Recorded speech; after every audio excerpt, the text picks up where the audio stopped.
Washington Yepes y Licenia Espinel comparten un diálogo con el invitado. En Punto Noticias hablamos de...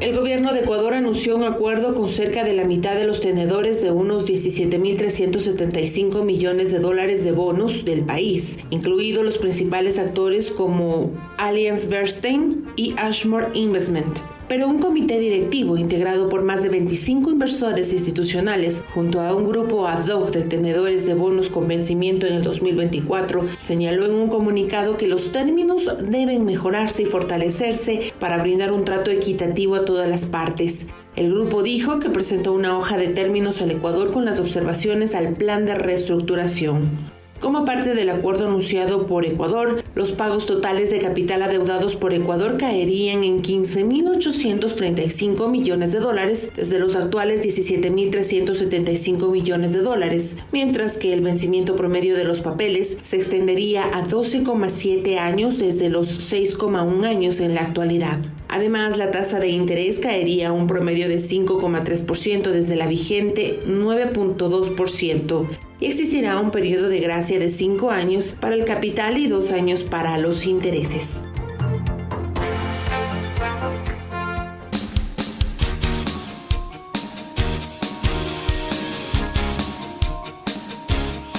.40 Acosta, tenga usted muy buenos días. Dicho esto, como usted acaba de escuchar, es cierto, ¿no?, que el país vive una de las más exitosas renegociaciones de la deuda, como lo dijo el presidente Moreno. Buenos días. Muy buenos días. Es muy grato volvernos a encontrar, Encantado. aunque sea por esta vía, Washington. Encantado, Alberto. Mire, el tema aquí es que el gobierno nacional está presentando como un gran logro este acuerdo, pero el acuerdo todavía no está concluido. Es hasta el momento más el ruido que las nueces. Diría yo que es puro ruido porque todavía no hay nada concreto y se espera que en los próximos días, hasta mediados de agosto, se llegue a una concreción de esta negociación que viene llevando adelante el gobierno del presidente Moreno. La pregunta que me hago y les hago es, ¿por qué presenta como que es un logro cuando todavía no se ha logrado nada? Hasta que no se firmen todos los papeles, no está concretada la negociación. Este es el punto de partida que tenemos que tener claro. Claro, nos quedan algunas dudas de cuáles son las razones por las cuales el gobierno del presidente Moreno tomó esta decisión. Y yo tengo dos hipótesis.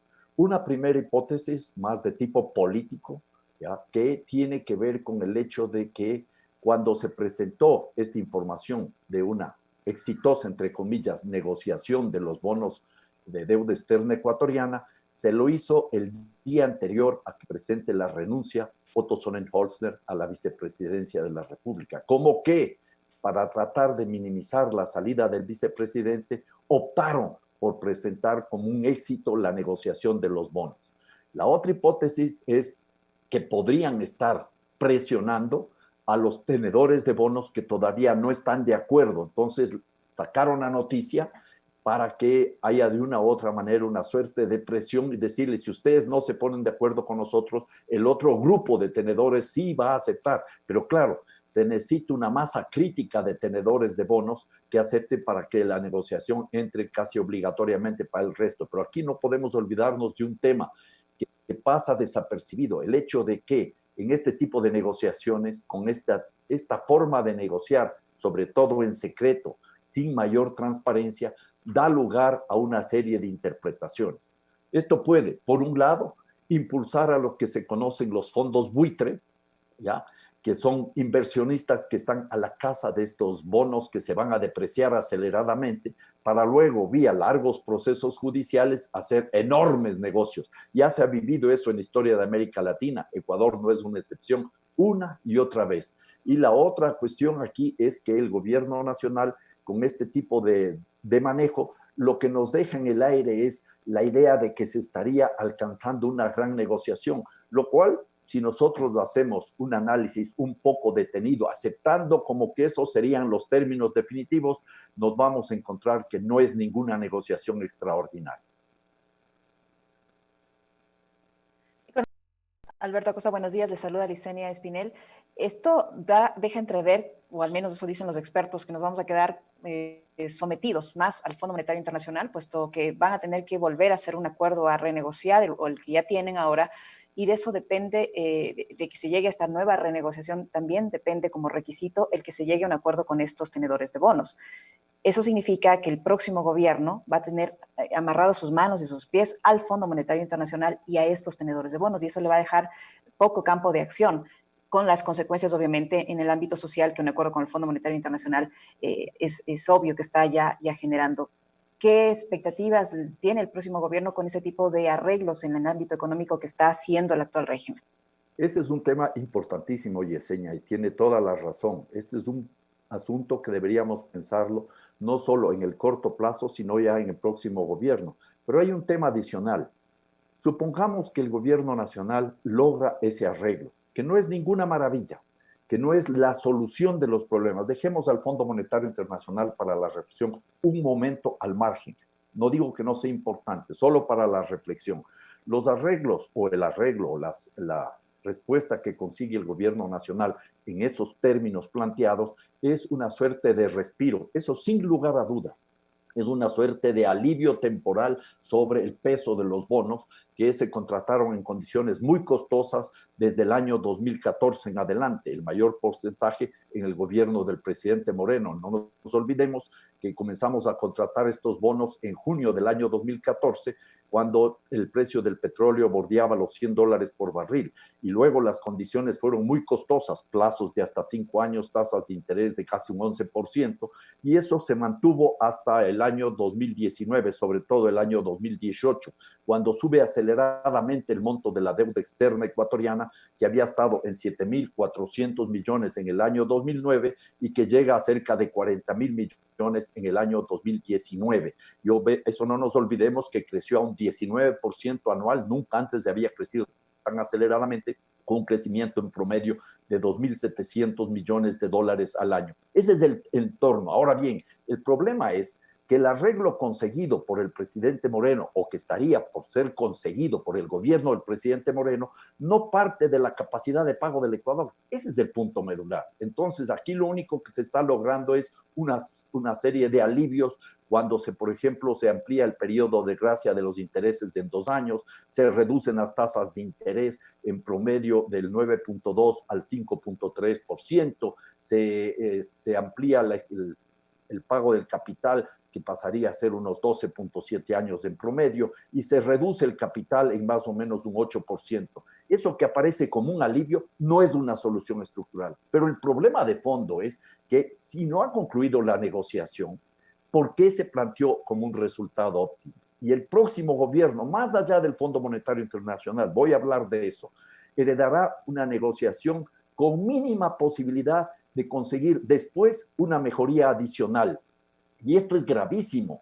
Por eso yo califico a esta negociación de muy pobre, teniendo en cuenta la realidad de la crisis económica mundial y el descalabro de la economía ecuatoriana. No se partió de una necesidad básica para un país, que es cualquier arreglo desde su verdadera capacidad de pago. Y adicionalmente, ya aparecen los tenedores de bonos, un grupo de tenedores de bonos, y le dice al gobierno del presidente Moreno que bueno, vamos a seguir conversando, pero no se olvide de negociar en agosto un nuevo acuerdo con el Fondo Monetario Internacional. Y el gobierno del presidente Moreno viene haciendo buena letra con el Fondo Monetario Internacional desde tiempo atrás, ya son varios meses, ya diría un par de años que viene haciendo buena letra con el Fondo Monetario Internacional. Recordemos, un pedido fundamental del paquete neoliberal es que se reduzca el tamaño del Estado, como que ahí estuvieran todos los problemas. El otro pedido, que ya lo hizo realidad el presidente Moreno, desconociendo el reclamo popular de octubre, que se eliminen los subsidios a los combustibles, sin ningún criterio social, sin ningún criterio ecológico, sin ningún criterio productivo, simplemente por razones fiscales. Se sigue avanzando en las privatizaciones de las empresas públicas. No se olvide que se abre ahora la puerta para un joint venture, o sea, una alianza público-privada, para que el capital privado pueda intervenir en la refinería estatal de Esmeraldas. En ese escenario se complementa todo esto con mayores flexibilizaciones laborales, que es lo que se consiguió con esa mal llamada ley de apoyo humanitario, y flexibilizaciones ambientales para seguir profundizando la apertura a la megaminería que empezó ya en el gobierno anterior. Entonces, se va cerrando el paquete neoliberal. Para el próximo gobierno, con una serie de decisiones legales adicionales, se le va cerrando el escenario y serán muy pocas las probabilidades que tenga un próximo gobierno para cambiar este rumbo de la economía que está ahondando la recesión. La situación es sumamente compleja. Estamos en una crisis realmente grave y las expectativas de resolver los problemas no se resuelven con este tipo de medidas. Economista, este gobierno, como usted sabe, y el mundo se mira perplejo, resulta ser el más pagador de la deuda externa del mundo, porque en plena pandemia casi ningún gobierno ha hecho esto que hace el gobierno actual, pago anticipado de bonos, y lo más peligroso, y que podría ser otra hipótesis de por qué anuncia con bombos y platillos esta última renegociación o posible renegociación, es que se prepara a pagar más deuda en agosto. Usted lo acaba de señalar. Bueno, lo que ¿Se podría pensar aquello? No, yo no creo que este rato el gobierno esté preparándose a pagar más deuda en agosto. Lo que está preparándose el gobierno es a negociar una nueva carta de intención con el Fondo Monetario Internacional. Mi expectativa es que esa carta no va a ser muy complicado conseguirla. ¿Por qué? Porque de una u otra manera el gobierno nacional ya ha ido haciendo, como dije hace unos instantes, buena letra, va cumpliendo los requisitos, se adelanta el Fondo Monetario Internacional, es más fondo monetarista que el Fondo Monetario Internacional. Y entonces, en ese escenario, lo que busca el gobierno es que le alivien un poco el servicio de la deuda. Y ojo, cuidado con caer en una trampa. Yo lo oí al presidente Moreno decir que vamos a disponer de más recursos económicos. No, señor.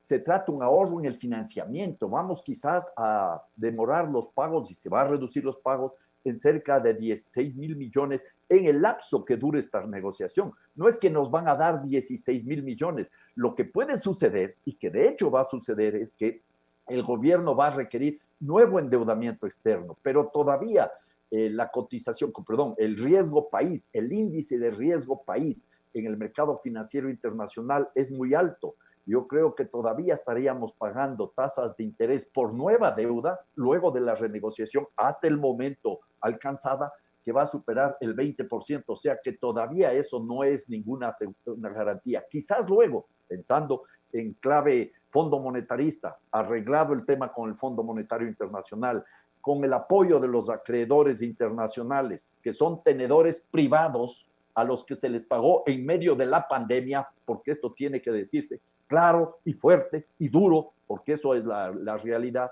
A lo mejor se reduce un poco más el riesgo país y el gobierno vuelve a endeudarse en el mercado financiero internacional, porque de hecho, aún después de la renegociación, que insisto, está en marcha, pero supongamos que tiene los resultados que está planteado por el gobierno, vamos a requerir más financiamiento externo. Eso es todo, es un alivio financiero, sin lugar a dudas es bueno, pero es insuficiente, sobre todo porque no parte de la capacidad de pago del Ecuador.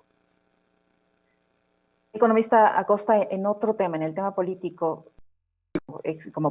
como expresidente de la Asamblea Nacional Constituyente, como dirigente, como ambientalista, en fin, ¿qué opinión le merece el hecho de que el país en una sola administración tenga ya su cuarto vicepresidente, en este caso la señora María Alejandra Muñoz, que fue electa en la Asamblea Nacional de una forma, digamos que sorpresiva, después de que habían insistido en una terna que estaba encabezada por la ex ministra de Gobierno María Paula Romo, y que no recibió obviamente la aprobación mínima, elemental, al menos de los legisladores, ni ella ni la candidatura del señor Juan Sebastián Roldán? ¿Qué opinión le merece a usted esta situación por la que atraviesa el país con 4 vicepresidentes en un periodo presidencial? Bueno, esta es una demostración de la crisis de la democracia representativa, es una demostración del desgobierno que tenemos y es una demostración de cuáles acuerdos se pueden lograr en la Asamblea Nacional. Acuerdos que en otra época habrían sido contra natura. Yo personalmente creí que ninguno de los 3 que estaban en la terna, ninguna de las 3 personas que estaban en la terna, debía haber recibido el respaldo en la Asamblea Nacional. Debía la Asamblea Nacional devuelto la terna o negar la posibilidad que sea alguno de los 3. Eso no sucedió y vimos cómo María Paula Romo, que es el personaje fuerte del gobierno, sigue en el ministerio, aunque políticamente debilitada, porque ellos deben haber calculado de que podía obtener o la mayoría o que la Asamblea no iba a discutir el tema, iba a dar largas al asunto y a la postre entraba ella por el Ministerio de la Ley. Juan Sebastián Roldán tampoco tuvo ningún respaldo y también fracasó, pero vimos una suerte de arreglo que a mí sí me llamó la atención. Se unieron socialcristianos y correístas con otros para impulsar a la tercera persona, esta señora que es ahora vicepresidenta de la República. Estos son, yo diría, demostraciones de un país que se está ahogando. Se ahoga en lo económico, se ahoga en lo político, se ahoga desde una perspectiva ética. La situación del Ecuador en todos los ámbitos es sumamente compleja. El acaba de decirnos, economista Costa, que el presidente Moreno debería al menos salvar los muebles en estos últimos meses de gobierno y debería haber enviado una terna que más o menos configure una suerte de llamamiento a la unidad nacional y que debería renovar todo su gabinete para que en estos últimos meses el país entre en una suerte de conjunción que permite enfrentar las graves problemáticas que tiene en el ámbito sanitario, en el económico y evidentemente en el campo político. ¿Es posible que Moreno reaccione, aunque sea a fin de gobierno? Me parece que eso es casi como pedir peras al olmo, pedirle algo más de sensibilidad y racionalidad a un gobierno totalmente entregado a los mandatos del Fondo Monetario Internacional, totalmente sumiso a los grandes grupos económicos. No nos olvidemos, el presidente Moreno retiró de esa mal llamada ley de apoyo humanitario el capítulo solidario, el capítulo donde los trabajadores y los empresarios tenían que aportar algo de manera inequitativa. Yo recuerdo la cifra. Los trabajadores públicos y privados iban a aportar con algo así como 900 millones de dólares y los empresarios que tenían utilidades más de $1 millón iban a aportar con 500 millones de dólares. Los trabajadores estuvieron dispuestos a eso, subiendo el piso a $720 para contabilizar el aporte laboral, pero nada de eso quedó. Este gobierno está entregado a los grandes grupos económicos y además, no solo es eso y la falta de sensibilidad del gobierno que está pesando en esta realidad, sino que los partidos políticos están ya este rato enfrascados en la lucha electoral y entonces ya no les interesa quién se va este rato a embarcar en un gobierno de concertación nacional que ya prácticamente no tiene nada que concertar, está entregado a los acreedores de la deuda externa, al Fondo Monetario Internacional. ¿Qué política económica se puede concertar en esas circunstancias si ya viene predeterminada? ¿Qué política se puede concertar cuando los distintos grupos están todos empeñados en sacar alguna tajada? Unos para liberarse de la justicia y de la persecución de la justicia, otros para tener alguna presencia en las elecciones y algunos ya calculando su posible ingreso a Carondelet. Yo creo que lamentablemente no podíamos haber tenido un peor gobierno para una situación tan complicada. Yo sostengo que esta es una de las mayores, si no la mayor crisis que está atravesando la República del Ecuador en toda su historia. Muchísimas gracias, economista Costa, por haber aceptado este diálogo. Será hasta una próxima. Suerte. Les agradezco mucho. Cuídense mucho. Lo propio, economista. Muchas gracias. Gracias. Ha sido un gusto verles y escucharles. En Punto Noticias, la noticia vive.